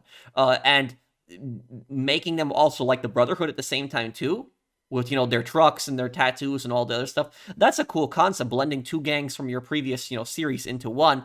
But the thing about the Panteros is the Panteros, they were just boring. I mean, they were probably the most interesting gang in the storyline, you know, versus the Marshals and Idol. But, like, for example, like with Sergio, when I'll get to Sergio, where he showed Sergio. Okay, yeah, so with Sergio, right? What made no sense to me about Sergio, what I thought was like one of the stupidest plot points, was remember that the boss killed like literally 100 Panteros, like 100 of them. And then what happened is the, Sergio was going to send all of his Panteros and kill Kevin and Eli at that party. And then Nina's like calling him when they're driving, and she's all like, you know, you're just angry because someone embarrassed you and stuff like that. She's just trying to make him look like a bad person. But when you actually look at it from Sergio's perspective, Sergio is actually completely justified in attacking Kevin and Eli because the boss literally just killed like 100 of his guys in the previous mission. And then Nina's acting like he's the bad guy for retaliating against them. So that's why I thought it's like that writing was just so poor, and like all of the gangs were bad. But like that the early concept that like you had a brother and a sister that were going to be in a relationship together just makes me sick. And like, you know, who would... Ugh. Like, you feel... That's even worse than the... That's even worse than the final product that we got, thinking about that. Nothing taking these guys out. Hell, I bet... And I agree with, you, Saints fan Godzilla, is that the collective, like, you kill these guys, you feel nothing. Like, you don't even remember them and stuff like that. They're just boring. They were a joke. You can't even name a single one of them. Did you know this guy's name is William? See, me either, because I just made it up. Fuck you, William. As for Lonnie and Donnie's designs, they couldn't help but remind me of the Calypso twins from Borderlands 3, except that they are remade in a Sims game. When in combat, they'd wear a mask of a Sphinx and Anubis. I really like the idea of ancient Egypt being rooted in the idol's ideology. There has always been undertones of ancient Greece and Rome throughout the series, so I felt there's a lot of potential to tap into here. Moving right along, the next collection of art was for the Saints. I didn't see anything for the old or new cast, just simply designs for the standard crew. Some concepts were for unlockable styles like the Planet Saints bodyguards, while the rest were just volition narrowing down the gang's final look. A few really fed into the 2080 rule, while the rest looked more in line with what a gangster would wear in a blistering desert. Though there was one piece of art for the Saints that really stood out, which was a border collie wearing a purple bandana. Mike explained they wanted to add the first ever quadruped homie to the game that would also serve as the gang's mascot. The dog was also going to be customizable. You would have been able to choose its breed, alter the color of its fur, and select cosmetic items like a bandana. It seemed like a cool idea, so you're probably wondering why we ended up with this instead. See, Volition's difficulty with quadruped NPCs can be traced all the way back to Saints Row III. Each time they attempted it, they just couldn't get it right, and as I would learn a few years later, they had the same problem here. So their solution was to swap out the dog with a cat you would only ever see in cutscenes. Snickerdoodle. Though what's yeah, even more was... painful is that 2 weeks after this decision, a developer was finally able to crack functioning quadrupeds in the open world. It was apparently too late to course correct, so instead of wasting the work, they added in coyote NPCs. Getting back on track, Mike moved on to artwork for the last rival gang, and you could probably guess who they were. Yep, the Ultor Corporation. Wait, what? Yeah, so originally Ultor was going to be one of the 3 main gangs in the game. Oh my god, this part now. And also, this is my first time seeing this video. I left a comment, a few months ago that I wanted to react to it, to this video, but I never got around the chance to watch until now. But this is pissing me off the most. Out of, all of the things that we heard about the original design, this is pissing me off the most. Yes, Ultor should have 100% replaced Marshal. Excuse my language, fuck Marshal. Marshal just sucked as a gang. It should have been Ultor. And, the problem with Marshal is Marshal was just really stupid. Like, you were a member of Marshal at the start of the game, and the stupid guy, the boss, the CEO, the cowboy guy, I even forget his name because he's so forgetful, but I remember he's all like, get me my Hummingbird Codex and stuff like that. It's like, oh, you got my Hummingbird Codex, and then the Hummingbird Codex gets stolen, and he gets all mad at you about that and fires you. And they never even explained to you what the hell the Hummingbird Codex was. It's like, what on earth was the Hummingbird Codex? Like, that was just such a bad part of the story. Like, why do these gangs all want it? It was decided at some point that a faction the player has already fought in the past wouldn't be as interesting. So, Ultor was changed to Misako Multinational. Unlike the Misako units we're accustomed to, they had more of a private security look. Honestly, it reminded me of the Agency, an unused gang concept for Saints Row III. The color orange was dropped in favor of green so the gang would fit into the whole muscle, wealth, and fame idea. Misako Multinational would get far enough along in development that you can actually find some models for them in the game's files. Though it was eventually decided the concept wasn't working. So taking inspiration from the 2080 rule, they took 80% of Ultor, combined them with 20% of Stag, threw in a little country twang, and the Marshals were born. For Marshal's art, it's clear their design stayed fairly close to what's seen in the game. For their vehicles, I was surprised to see that the VTOL and the Spectre were making a return. Mike explained they're being reworked to be less sci-fi and functioned off more plausible real-life tech, which for the most part did happen, but not really. The Spectre, though, was heavily redesigned after my visit into the MDI-707B and the craft lost its ability to hover at any height. For the Marshal leaders, Atticus and Myra Starr were there from the start, but the head of the company was instead Atticus's brother, Gideon. I must say, there was a lot of sibling reworks throughout the game's development. Gideon would have been more prominent in the second act of the story before being ousted from the company and losing all his assets. There would have even been a hidden diversion you would unlock where you can find Gideon as a homeless man living under an overpass. The diversion was called Hobo Juice, where you could purchase a bottle of mysterious liquor from Gideon, and drinking it would cause a player to pass out and wake up in a random location around the map. If you ever drank too much alcohol in the Ballad of Gay Tony, the system would have been nearly identical. This was a fully completed feature, by the way. Even after Gideon was cut, the original plan was to replace him with Atticus if you chose the option to fire him. But of course, this became one of numerous cut features due to poor management from incompetent higher-ups. Anyway, I should also mention that Gwen had some concept art too, but her character went through a lot of variations during development. Yeah, and I will say Gideon sucked as a character. Or not Gideon, Atticus sucked as a character. That was the guy's name, was Atticus. Atticus was the cowboy CEO of Marshal. But Gwen, about her, is Gwen was actually probably one of the few interesting characters that you had in the game. I actually was kind of interested by her backstory. But you know what they did with Gwen instead? They did this ridiculous LARPing story where you fight her in the LARPing story. That's what they did with Gwen. I thought that was a terrible way to end her storyline. This was mostly due to the story constantly evolving, but for a while she was actually going to join the Saints near the end of the game. That would have been better, yes. Sounds absurd, but it'll make more sense once I delve into the story. Alright, after seeing the gangs, it was time to see art for one of the new Saints.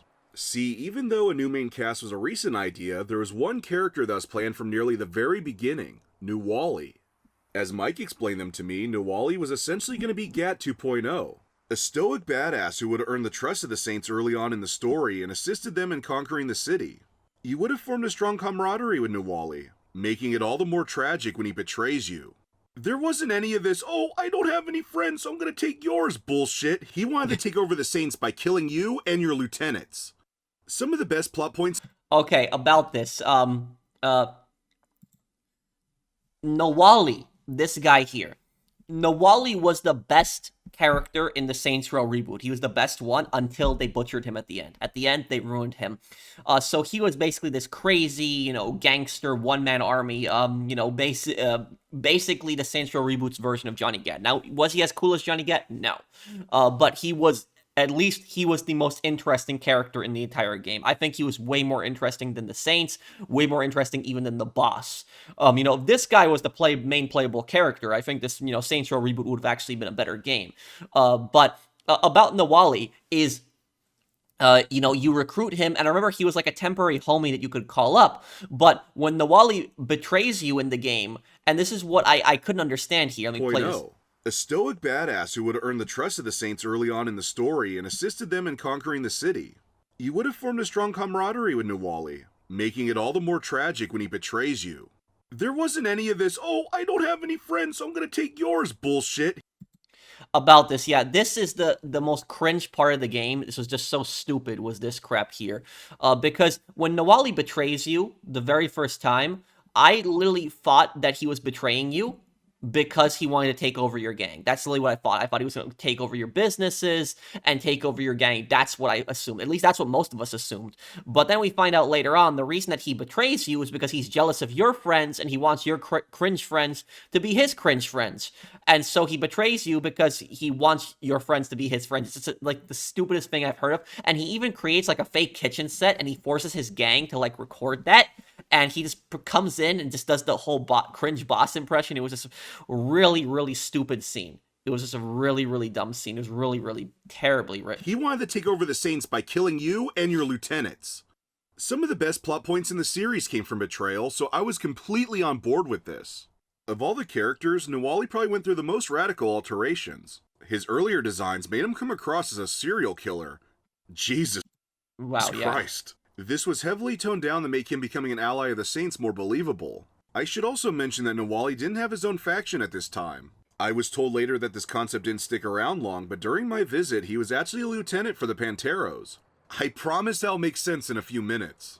So okay, after seeing all the concept art, Mike pulled up an outline for every mission in the game.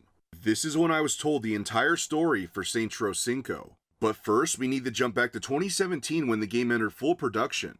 Having seen how over-the-top the series had become, Volition knew it was time to pull things back. So, the writers decided to retcon Saints Row 4 entirely and softly retcon the third so Johnny Gat was still alive.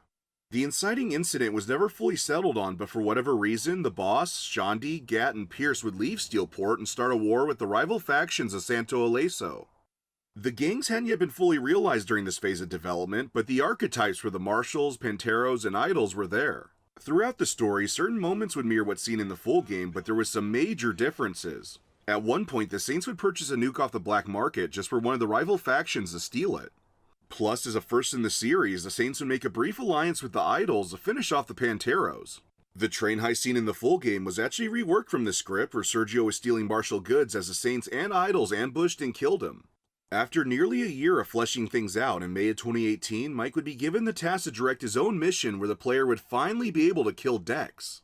The level wasn't going to be critical to the main plot, it would have been hidden just like Revelation in Saints Row 2. Everything up to this point was moving fairly smoothly, but... So a secret mission that you have to find, where you have to kill Dex, like you do certain things and you unlock the secret mission, that's cool. And you finally get rid of Dex. But why did they cut this? Why? Things would quickly change. Now, I just quickly want to say that I've given Deep Silver a lot of flack over the years, and I'd say 90% of it was completely justified. I mean, just look what they attempted to do with Time Splitters. You stupid cocksuckers. But I have to say, I was wrong about them being the main villain in the fall of Saints Row. 3 months prior to Mike being assigned to the Dex mission, THQ Nordic had purchased Deep Silver and gained full say over the publisher and its subsidiaries. After some time, they looked at the story for the game and flat out rejected it. Volition, understandably taken aback by this, had no choice but to take THQ's notes and rework the story. In the second script, the old Saints were still front and center, Santo Illeso was still the setting, and Dex still had a planned mission. Though there was one big change, and that was the introduction of the boss's mother. Okay, bear with me here because things get a whole lot weirder. The mom would have been a customizable character with a short list of presets, and her plot revolved around marrying a new husband, John Bland. John was a real estate agent turned mayor, and he would have been voiced by the late Bob Saget. Oh, Bob Saget! His character would have been a blend of Richard Hughes and Dane Vogel, a corrupt politician secretly working with the factions of the city. Throughout the story, there'd be moments where the boss interacted with Bland, and they'd play up the whole son-hating stepdad trope. You keep your liver-spotted hands off my beautiful mother. She's a saint. In the game's climax, the Saints would crash a massive parade being held in Bland's honor. The boss would find him on one of the floats, but this wasn't any ordinary float. On top was a massive mechanical gorilla that would have served as the game's final boss. I'll just let that image set in. This all came from 8 revisions of the original story. I was even told in one of the earlier drafts that the boss would have killed Bland in a retirement home on his birthday. Was that me or was that you? I'm kind of getting the vibe that one of the writers had some serious family issues. There was even talks of having Bob Saget play himself instead of John Bland, but that idea maybe lasted a total of 2 afternoon meetings. Funny enough, John Bland is in the full game, but his character is so forgettable you may not have realized it. He's the realtor you threatened to get the church and the lots for the criminal ventures. Look, there he goes! So yeah, things got a little odd, but overall, the essence of Saints Row is still present. The second draft was submitted to THQ Nordic, and they rejected it once again. Panicked at this point, Jim Boone believed the only way to convince Nordic to approve the story was to hire someone who's previously written the older games in the series. So a decision was made, a decision to bring back Steve Jarros. Yep, that's right, the man responsible for all the previous Saints Row titles was back at the helm. I just want to quickly mention that I was completely oblivious to all this till years later. Not even Mike Watson told me about Jarros. Even the other writers were left in the dark at the time until they came back from a Christmas vacation and discovered he had already rewritten the entire story. Due to Jarros' contract, his word became gospel. Not only did he have full say on every aspect of the story, the other writers weren't allowed to criticize his decisions or even speak to him. The higher-ups at Volition refused. That's a very bad formula, because even though he worked on the old Saints Row games, when you have people, you are not allowed, one guy's in control of everything and you're not allowed to criticize him or challenge him on that at all. That's spelling recipe for disaster. To let the writing team contest any of Jarros' ideas, and they were told to simply flesh them out. It was Steve's decision to make the story a reboot, and THQ Nordic finally approved the concept. From there, the script molded into what I saw during my visit. This is the story as it was written in late 2019. Instead of the cold opening of the boss being buried alive and sparking a whole whodunit mystery, the game began with the Marshal's recruitment video. It then pulls back to reveal the player as a Marshal soldier riding in a helicopter, preparing to bust a Panteros drug deal in the desert. Following the previous game's jump-in approach, the player would have been completely covered head to toe in armor to be customized later. Gwen deploys you and her team mid-air, immediately introducing the player to the Wingsuit mechanic. The team eventually squads up with ground troops and they take on the Panteros. Both Sergio and his lieutenant Nahualli are overseeing the deal, but Sergio allows Nahualli to be captured in order to escape. You stop Nahualli and the scene transitions to the player in a locker room where you're then able to customize your character. Instead of all the performance bonus bullshit, the player simply drives off to their apartment. Prior to the new cast, the player's roommates were Johnny, Aisha, Pierce, and Shondi. I never got clarification on which gangs they were all affiliated with prior to forming the Saints, but I know Gat was with the Idols and Aisha was a DJ. The student loans aspect wasn't yet present, so the story jumped immediately to the Mad Max-inspired chase in the desert instead of the Loan Shark mission. The Panteros convoy is... Here's the thing, what I was going to say about this. The idea that all of the characters, right, that all of them are from different gangs, I never liked that idea, at least them living together. Because think about this. Imagine if you go back to, like, Saints Row 2, right? Imagine if you have, like, a Samdi, a Brotherhood, and a Ronin all living in the exact same apartment together as roommates. They would murder each other. Like, there is no way those guys would live together as roommates. 100%. They would murder the hell out of each other. And so this is why I never liked the idea of them literally being in a rival gang, because they're literally rivals to each other, and yet they're living together. I never liked that idea. What I think it should have... What I think the formula would have worked better instead, and... The idea of the boss actually being part of another gang besides the Saints at the start of the game, I think that's actually cool design. That, like, for once you were part of a different gang instead of the Saints. So I think that the concept itself wasn't bad. It was just the way it was executed was badly. How I think it should have happened is there should have been a mission where you play as the boss and, you know, whatever gang that you were in, something goes wrong. You know, the gang either goes after you or you get thrown out. And then they could do like a like 1 or 2 missions where you play as like, you know, another person. You play as like Shandi, for example. And Shandi's like in a reboot Shandi, she's in a different gang. And something goes wrong when you're playing as Shandi in like a few missions and she gets thrown out of her gang. And then like it skips to like Johnny and you play as Johnny in like 2 missions or something like that and he gets thrown out of his gang. And so they're all outcast out of their gangs. And then what happens is they all meet in the exact same district of Saints Row. And they decide, you know, screw these other gangs. We all got thrown out of our gangs. We're going to form our own gang and to take them all out. I think that concept would have been a lot cooler. But instead, we got this concept where, you know, we're all college kids. We're going to pay off our student loans. We're going to be cringe as hell. You know, it's all of this politically correct nonsense. We're living together. We're not gangsters. We're Twitter warriors. That's basically the end result that we got. Stopped, and the Hummingbird Codex, oh boy, this crap, like I said, the Hummingbird Codex is just so stupid. Damn Codex is found among all the drug paraphernalia. The player is then ordered by Atticus to run protection for the Codex at the History Museum, where it's later stolen by the idols. Atticus fires you, and after a montage of moping around the apartment, the player gets everyone together as they decide to form the Saints. They find and claim the church as their own before the boss performs public stunts to get the attention of possible recruits. A similar beat does occur in the full game where the boss participates in Doc Ketchum's murder circus, but that wasn't the case originally. The boss would have instead performed in a Mario-inspired go-kart race through the city for the publicity and to win the deeds to the criminal venture lots. The level would have also ended with the boss interrogating someone, possibly John Bland, inside a coffin tethered to a vehicle in a graveyard. This mission was fully completed, by the way, but the coffin interrogation was deemed too dark and the go-kart race was cut altogether. Only a remnant of the race could be seen in one of the wanted target levels, though I was told the race alone was 20 minutes long, so it might be for the best it was removed. After officially getting the gang off the ground, the idols would get a whiff of their presence. Donnie and Lonnie would order some idol troops out of the boss and Pierce captured. This was the same mission from the vertical slice that eventually morphed into Kevin's rescue in the full game.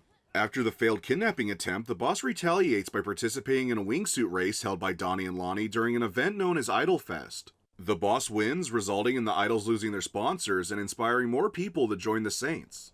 It's from this point the crew decides they need to find someone with more experience running a gang, so the boss determines they need to break Nahualli out of the Marshal's Frontier prison. The mission would have played out similar to what's in the full game, except there are plans to have an extensive cutscene with Nahualli taking out an entire corridor of Marshal troops with a single knife. It was intended to show just how viable and threatening he truly was. After the prison break, Nahualli agrees to help the boss under the condition he would get revenge against Sergio. Nahualli then teaches the crew the ropes and helps them take a solid piece of the city as their own. As all this is going on, the Panteros start to hammer down on the idols as tension between Atticus and his brother Gideon rises. The idols eventually become so weakened by the Panteros' constant barrage that they have no choice but to approach the Saints for an alliance. The Saints agree and the two gangs form a plan to kill Sergio during a heist on a Marshal-controlled train. In preparation, there would have been a mission where the boss would steal Marshal Spectres. The whole business training crap in the full game was not here. When the time comes, the Saints, Idols, Panteros, and Marshals have an all-out battle as Sergio attempts to escape. I just want to mention that I was shown a previs of this level when Mike was explaining all this to me, and I will say the original plan was bonkers. Since the Spectre hadn't yet been turned into the MDI 7075, there was going to be a scripted segment where you would have flown all around the train, going above, flying below bridges, all while keeping your eye on Sergio with sharp cinematic zooms. The Spectre would eventually get shot down at one point, forcing the boss to land on a neighboring train and proceeding to drive a Marshal truck along it to jump back over to the main one. The boss would then hijack a Marshal tank to catch up to the cart where Sergio was holding out. I should mention this is where Sound of the Police was originally intended to play instead of the Lone Shark level in the full game. The mission would reach its climax with one of the Idol twins killing Sergio and the entire train being derailed. The alliance between the Saints and Idols is over, and Atticus uses the loss of the train to get Gideon kicked from the company. Not allowing the idols to fully recover, the Saints target the gang until finally Donnie and Lonnie are killed. The Mockingbird Codex is found among their things and is reclaimed by the boss. I wasn't exactly told how the mission would play out, but I know the idols yacht was an idea that came much later, so defeating the twins here and getting back the Hummingbird Codex would have played out very differently than the events in the final game. But okay, you probably want to know what the whole purpose of the Codex was. Besides being a MacGuffin for the player to get fired from Marshal, it would have actually been a map to a hidden treasure that all the gangs wanted. Once you obtain the Codex and follow its clues, you'd be led out to the middle of the desert where you'd unlock endgame content. What was this endgame content, you might ask? Well, approaching the location on foot would cause a massive pink pyramid with Genki's face on it to rise out of the ground. Inside would be columns of letters and numbers. There was a planned system where codes could be randomly generated around the map. By finding and entering these codes in the pyramid, you would unlock cheats. And this wasn't just an idea, the pyramid existed in the game. I saw it with my own 2 eyes. Like, imagine if the giant cabin in Saints Row 2 wasn't just an Easter egg, but it also unlocked a whole new gameplay mechanic. It was that fucking cool! Every cheat you found and unlocked could then be activated in New Game Plus. Oh yeah, New Game Plus was a thing too. I was sadly never told why it was cut. But yeah, they had one of the coolest implementations for cheats I've ever seen, just for cheats to get cut altogether. If you ever wondered why I got so pissed off that there wasn't cheats in the game, it was because of this. Yes, cheats were added later, but it wasn't even in the same realm of what they originally had planned. Back to the story, with just Marshal and the Saints left in the city, it became an all-out war for dominance. This is when Myra Starr plays her hand. She reaches out to the boss with information to defeat Atticus from the inside. First, she informs the boss that Gwen is secretly a LARPer and that she can be blackmailed into helping them. Okay, so the live-action role-playing concept came from a cut DLC for Agents of Mayhem. The whole joke was that the LARPers would use Nerf weapons to attack you while you just blew them away with real guns. The LARPing stuff was really stupid. It was really, really dumb. You have live rounds when you're playing. Yeah, that's the joke. They would have only appeared for a single mission and it was going to be played as a complete joke. Though I was told a lot later that a lot of people from Volition are actually fans of LARPing and they felt this game could be their chance to popularize it. Well, that didn't fucking happen. So we got 4 godforsaken LARPing levels instead of this.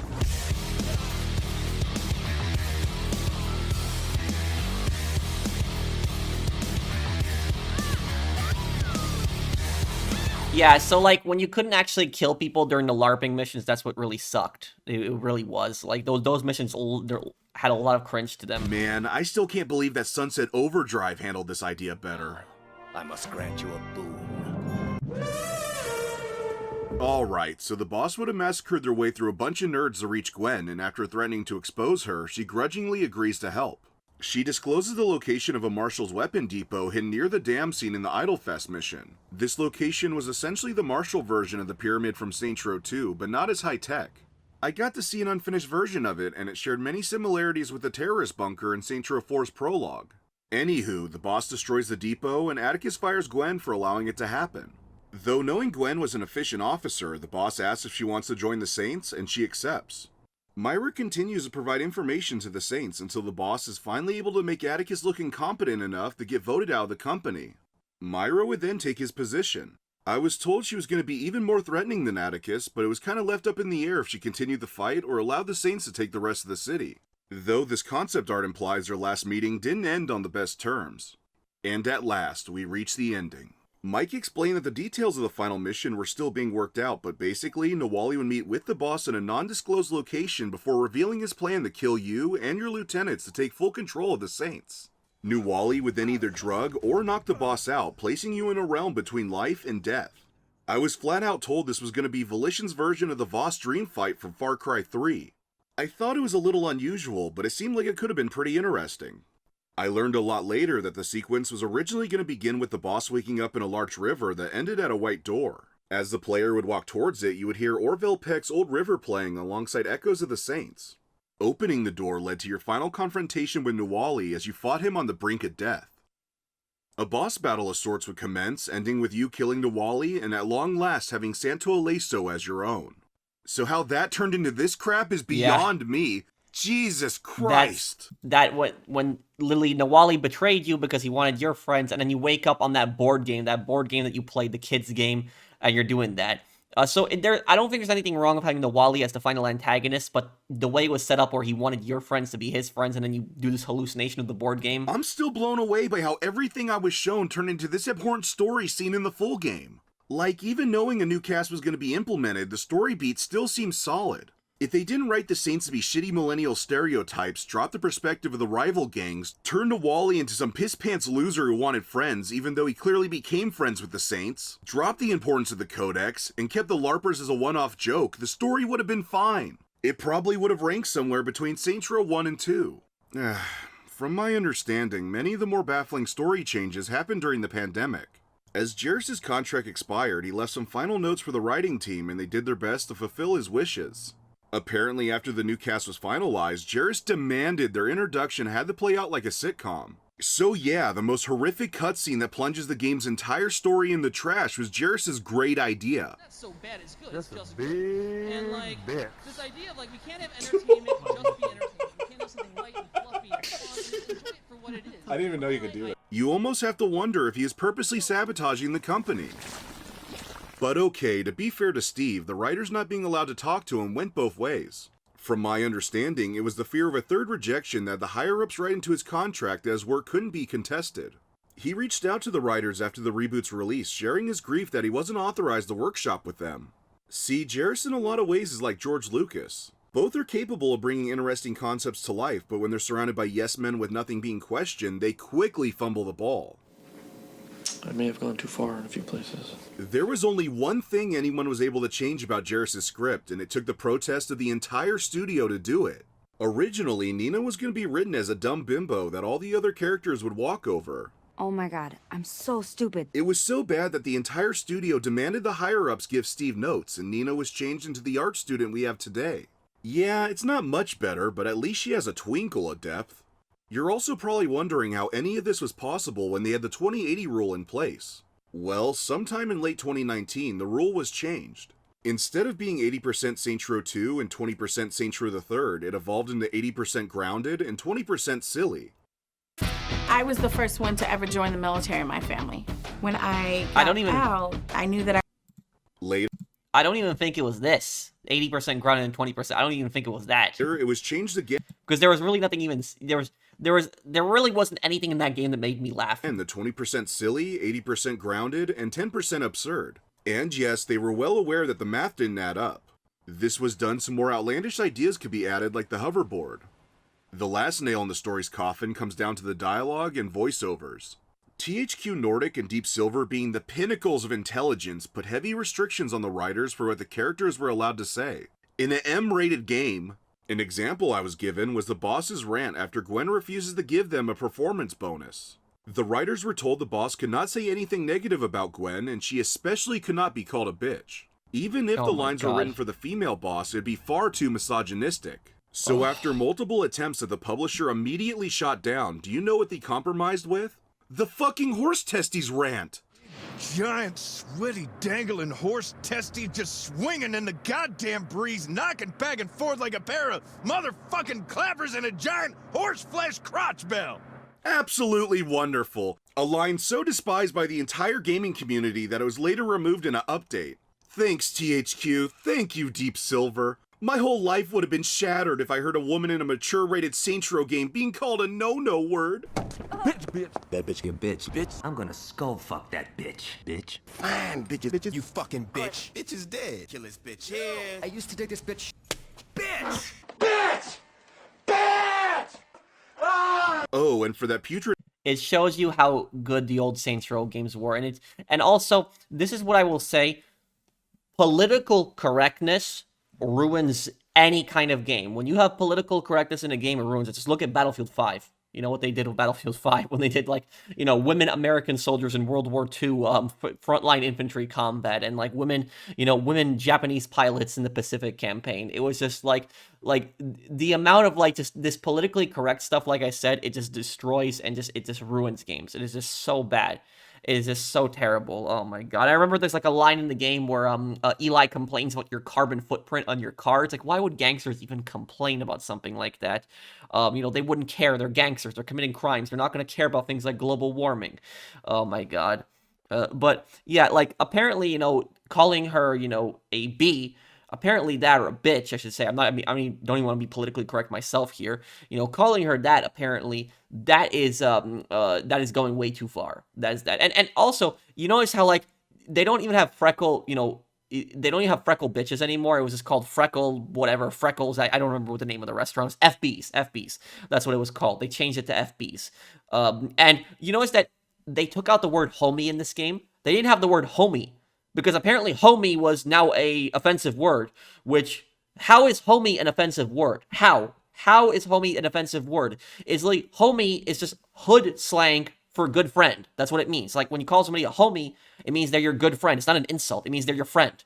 So literally, I don't understand how homie is considered an offensive word. Somebody can please explain that to me in the comments, how homie could be considered an offensive word, but I don't understand these people sometimes. Ending with Love Shack, the writers hated it.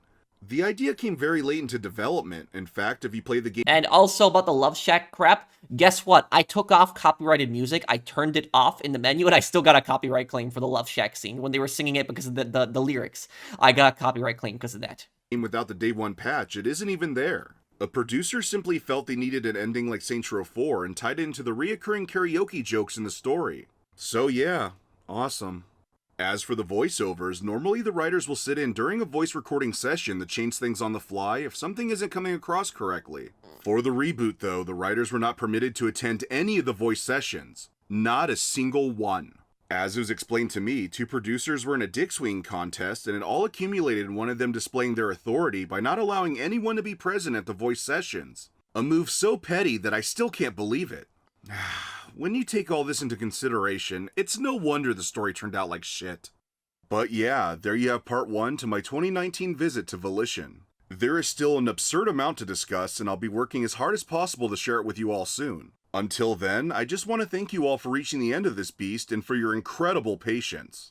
Please tune in next time to learn how the game truly played 5 years ago, even more cut and altered features, the radically changed plans for the series' future, maybe a hint at where a sequel could have gone, and what was next for Volition before they were shut down. And oh man, you will not believe what they had cooking. Like always, thank you for watching, and I'll catch you guys next time. I already hate this. Fuck, what is this? Dustborn. Oh god, it's got AJ's picture on it. Oh my god, it did! Oh no! This is gonna be horrible. Leave my friends alone. You're Oh god! Get away from my friend! You've been in some scraps, Siamese. You've learned to Holy combine shit. talents. See, we shout. Okay, so I guess this is the end of this. Thank you also to my friend Mr. Saints Godzilla. Thank you for letting me react to this video. Also, make sure you guys check out his channel down below and subscribe to him. But basically, this is what went wrong with the, with the game. You had a publisher that was changing the direction the game was going, and the publisher doesn't know what the fans want. The developer knows what the fans want, not the publisher. The publisher's job is only there to publish the game. Yes, they're in charge, they're the bosses technically, but the publisher should allow developers to have free reign. When a publisher interferes in a game too much, you have disasters. Just look at what happens with EA when they interfere in game studios. You had so many disasters with them. So you had a publisher that was interfering with the studio, developer, changing the story several times. They couldn't make up their mind on, what they wanted to do. They wanted the 80% Saints Row 2 things, 20% like the old Saints Row games, but they couldn't even stick to that. You had a developer also that refused to be challenged on any of his decisions whatsoever. You had writers that were not allowed into the audio booth. All of this, a studio not working together and ignorant people, especially at the top, this is going to turn into a disaster. And unfortunately, us Saints Row fans, we had to pay the price for this. And this is the end result that we got for a video game. It's like, my God, it's like this, what they've done with this, with it, like, they should have just rebooted the old Saints Row games. That's what they should have done. They should have maybe even, go back to Stillwater. Even though I like the Las Vegas setting, go make a rebooted version of Stillwater, make an actual, good city, a whole brand new city, and new gangs, and reboot the old characters. Like, how the Modern Warfare series rebooted, Captain Price and stuff. Reboot the characters, but in a new universe. Reboot, Julius, Dax, Troy, stuff like that. Pierce, Shondi, make them all in a new game. Stuff like that. But instead, we got this politically correct game that we had here. It's an absolute disaster, caring about student loans, and we had a anarcho-communist gang. We had some ridiculous futuristic, CEO gang, which Ultor was just way better than them. And then we had the Panteros, which were led by an idiot Sergio. You know, so and there's way more problems with Saints Row. It's not just this, guys. You know, the gameplay was terrible. There was just way too much cringe in the storyline. The dialogue sucked. The activities were bad. The neighborhoods were boring. Like the neighborhood where the church was for Saints in the Saints Row reboot, I don't even remember what the neighborhood was. I don't remember it. I honestly don't even remember the name of the neighborhood where the church was in the Saints Row reboot. That's how forgetful that area is. And you had a desert also that was, you know, devoid of life, of anything really to do in that desert. So it was disastrous. Probably the most disappointing game of the decade. Probably, you know, that was a Saints Row reboot, because I expected so much more from this game. I expected Saints Row to actually compete with GTA, but instead it turned into a disaster. And unfortunately, we're probably never going to get another Saints Row game again because it just is a disaster. And Volition has been shut down. It's gone. But thank you guys for watching this video. I hope that you guys enjoyed this. Thank you again, if you watched this, Mr. Saints Godzilla. Thank you again for letting me react to your video. I'll link his video down below if you guys want to check this out here. Make sure to subscribe to him, and I will see you guys on the next one. Take care, everyone. Have a wonderful day, guys.